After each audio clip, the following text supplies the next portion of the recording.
जो नजदीक का शिव मंदिर हो, उस शिव मंदिर में जाकर मात्र शिवलिंग का स्पर्श कर लेना। आप में से कितने लोग हैं जो शंकर जी के मंदिर में जाकर चंदन की 3 उंगलियां शिवलिंग पर घुमाते हो ना, शिवलिंग पर 3 उंगली? तो ये 3 उंगली घुमाने का फल क्या है? क्या फल है इस शिवलिंग पर ये 3 उंगली घुमाई जाए तो इसका फल क्या है? तो आपको लगेगा भगवान शंकर को त्रिपुंड लगाना है। बोलो सही है गलत है? आप तो यही सोचोगे ना कि शिव जी को त्रिपुंड लगाया गया है, पर नहीं। शिव महापुराण की कथा कहती है, ओम शिव महापुराण की कथा ये सागर में जो चल रही है, इसमें आप अगर विद्येश्वर संहिता को या पार्वती खंड को निकालोगे या आप स्कंद पुराण का या लिंग पुराण की कथा को उठाकर देखोगे तो उसमें वर्णन आता है जब कोई पुरुष, नारी या बच्चा अगर चंदन लेकर गया है, अष्टगंध लेकर गया है, या जल चढ़ाने के बाद चंदन भी नहीं है, अष्टगंध भी नहीं है, लाल चंदन भी नहीं है, और मात्र उंगली से 3 लाइन खींचता है, उसका मतलब त्रिपुंड लगाना नहीं होता। उसका मतलब होता है कि उसने एक पार्थिव शिवलिंग का निर्माण कर पूजन कर ली है। यह फल प्राप्त, उसका फल ये प्राप्त होता है।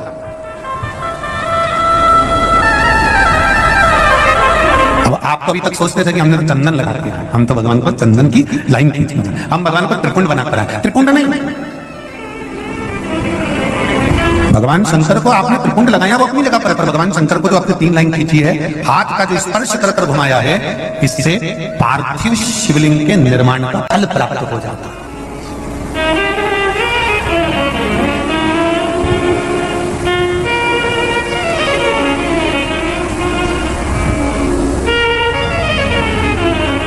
विशेष जब कामना रहती है, विशेष कामना, आज आपका मन कर गया 108 चावल के दाने मेरे को शिव जी को चढ़ाना है, 108 चावल के दाने मुझे शंकर भगवान को चढ़ाना। विशेष आज आपके मन में कोई मनोरथ बड़ा है, कोई कामना बड़ी है, और बाबा से आपने विनती करी कि मेरा ये कार्य अटक रहा है, आप पूरा करोगे, मुझे विश्वास है। 108 चावल के दाने चढ़ाना है। आपने चंदन लगाया, हाथ की हथेली पर 108 चावल के दाने जो घर से गिनकर लेकर गए हो, उसको हथेली में रखा। एक चावल का दाना नहीं चढ़ाया, हथेली में रखकर जो विशेष कामना, जैसे किसी कर्मकांडी ब्राह्मण से पूछा जाए, पूजन होने के बाद में विशेष अर्घ दिया जाता है, विशेष अर्घ।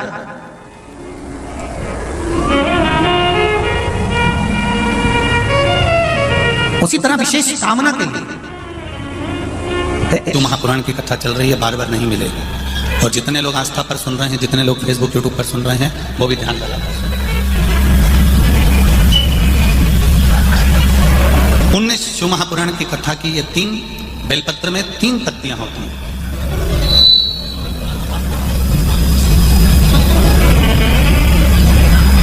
ये 3 पत्तियां शिव महापुराण की कथा करती है। जब हम देवादिदेव महादेव को समर्पित करते हैं, जब हम भगवान शंकर को ये 3 पत्तियां समर्पित करते हैं, तो हमारा वर्तमान, हमारा भविष्य और हमारा पूर्व का किया हुआ जो भाग है, वह भी केवल एक बेलपत्र जब हम भगवान शंकर को समर्पित करते हैं, तो हमारा वर्तमान, हमारा भविष्य और हमारा भूत जो निकल गया, वो तीनों ही भगवान शिव उसको संवार देते हैं। मात्र एक बेलपत्र का फल इतना प्रबल है कि एक बेलपत्र मात्र भगवान शंकर को समर्पित कर देने से हमारा निश्चित समय, अवधि, गणना सब स्वीकार कर लेते हैं भगवान शंकर।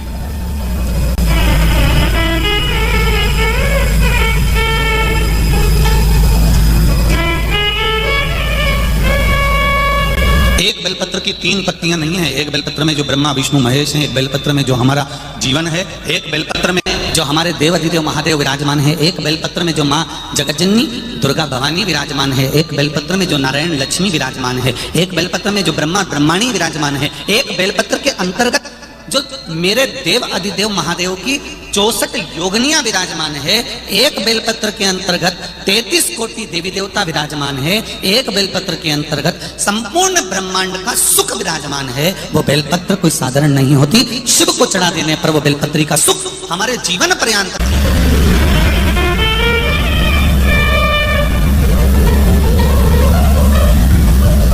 केवल एक बेलपत्र हमने जो देवादिदेव महादेव को समर्पित करी, उसका सुख हमको अपार सुख प्रदान कर देता है। उनमें 3 तरह से होता है, एक मन से, वचन से और कर्म से।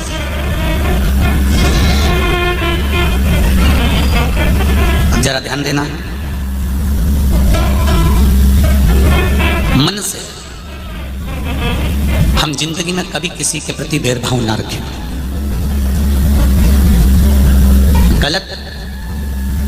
भोजन किया है तो हम गलत सोचेंगे, पर यदि भोजन करने के बाद भी हमने अगर भगवान के चरणारविंद का मात्र थोड़ा सा चरणोदक, थोड़ा सा अमृत तत्व ग्रहण कर लिया है, तो जो हमने भोजन ग्रहण भी करा है और मालूम पड़े कोई गलत जगह का भोजन कर लिया है और हमने शंकर भगवान पे चढ़ा हुआ वो जल थोड़ा सा हमने पी लिया है, तो हमारे भीतर अगर गलत भोजन चले भी गया है तो ये निश्चित है उस भोजन को शिव का चढ़ा हुआ चरणों तक पवित्र कर देता है, गंगा का जल मानकर उसको शुद्ध कर देता है।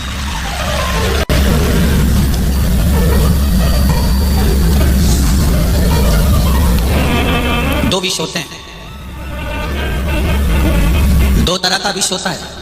एक विष भोजन में मिलाया जाता है और एक विष कानों में मिलाया जाता है। जरा ध्यान देना मालेगांव वालों और जितने लोग आस्था चैनल पर सुन रहे हैं वो भी। एक विष भोजन में मिलाया गया है और एक विष कानों में घोला गया है। ये दो विष हैं। इसमें एक विष जो भोजन में मिलाया गया है उस विष से तुम बच सकते हो, पर जो कानों में जहर उगला गया है उससे जिंदगी में कभी बचला नहीं जा सकता, कभी नहीं बच सकते उससे कभी बचा नहीं जा सकता। आप उससे कितना भी प्रयास कर लो नहीं बच सकते।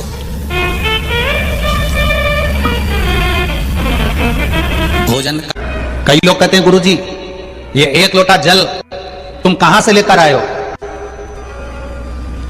ये एक लोटे जल की महत्वता कहां से लेकर आए हो। जो दुनिया के लोग शिव महापुराण पर उंगली उठाए, शंकर जी के पूजन पाठ पर उंगली उठाए, उनको यह कथा जरूर सुना देना कि एक लोटा जल कहां से आया, उस एक लोटे जल का महत्व कहां से आया। आप लोग एक लोटा जल चढ़ा रहे हो तो सियोर वाले महाराज पर कोई एहसान नहीं कर रहे हो, ना महादेव पर एहसान कर रहे हो। एक लोटा जल अगर आप शिव जी के मंदिर में चढ़ा रहे हो तो तुम एहसान नहीं कर रहे हो, तुम अपने 7 पीढ़ी का नहीं, उज्जैन के महाकाल के मंदिर के पास में ऋण मुक्तेश्वर मंदिर में लिखा हुआ है एक लोटा जल से 7 पीढ़ी नहीं तरती, 71 पीढ़ी तार रहे हो। किसी सियोर वाले महाराज का या फिर महादेव पर तुम एहसान नहीं कर रहे, आपकी जिंदगी आप तार रहे हो, आपका जीवन आप सफल कर रहे हो, आप अपना जीवन सार्थक कर रहे हो।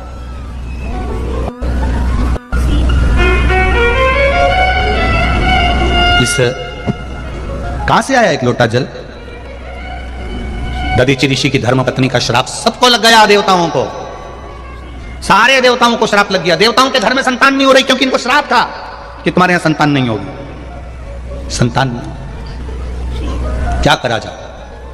पार्वती जी ने भी मन में विचार करा कि ये तो श्राप लगा है देवताओं को, अब करना क्या चाहिए। पार्वती जी ने एक व्रत रखा जिसका नाम था पुण्यक व्रत। कौन सा व्रत है, जम के बोलो, पुण्यक। कौन सा व्रत है, पुण्यक व्रत। पार्वती जी ने एक व्रत रखा जिसका नाम था पुण्यक व्रत। मां पार्वती वो व्रत 1 वर्ष तक होता है। उस व्रत में 1 वर्ष तक भगवान का पूजन करना, 1 वर्ष तक किसी ना किसी वृक्ष के नीचे बैठकर भगवान की पूजन करना, 1 वर्ष तक वृक्ष के नीचे बैठकर उसी पत्ती का सेवन करना जिस वृक्ष के नीचे बैठे। ये पुण्यक व्रत माता पार्वती जी ने करा 1 वर्ष। किस लिए करा था, श्रेष्ठ संतान की प्राप्ति के लिए, श्रेष्ठ पुत्र की प्राप्ति के लिए। दिल से अगर कुछ करोगे, दिल से आप भगवान से प्रार्थना करोगे तो वो दिल से देता भी है। एक पत्र आया देखो, श्रीमती राजकुमारी ठाकुर, पति श्री रमेश सिंह ठाकुर, ग्राम पलारी, जिला बालोदा बाजार, भाटापारा। कहीं बैठी हो तो हाथ हिलाइएगा। आप ही हैं, दोनों हाथ हिला दो एक बार। श्री शिवाय नमस्तुभ्यम, एक बार वापिस हिला दीजिए। श्री शिवाय नमस्तुभ्यम। मेरे भोले बाबा का क्या बखान करूं गुरुदेव, मेरे पास शब्द नहीं है। मेरी झोली मेरे बाबा ने भर दी है। मेरे पुत्र एवं पुत्र वधू ललिता नम्रता ठाकुर, जिनकी शादी को 14 वर्ष हो गए थे, 14 वर्ष होने पर भी उनके यहां संतान का सुख नहीं था। सारे डॉक्टरों को गांव से लेकर शहर तक इलाज करवाया, टेस्ट भी करवाया, पर संतान का सुख नहीं था। डॉक्टर ने भी मना कर दिया कि 14 साल हो गए हैं, अब मुश्किल है क्योंकि इनको संतान का सुख नहीं हो पाएगा। सब आस छोड़ दी। ऐसी कोई जगह नहीं थी जहां सिर नहीं झुकाया, जिस जगह पर हम लोग गए नहीं, बैठे नहीं, प्रणाम नहीं करा, सब कुछ करा। जो जिसने बताया वो सब करा, पर 14 वर्ष तक संतान नहीं हो गुरुदेव। 4 वर्ष तक हमने सारे उपाय करे, 10 वर्ष हमारे ऐसे ही निकल गए, हमने फिर छोड़ दिया बाबा पर। 14 साल हो गए। 14 के बाद महापुराण की कथा टीवी पर आई। तब मेरी बहन ने मुझे किया शिवपुराण कथा का, मैंने पुत्र वधू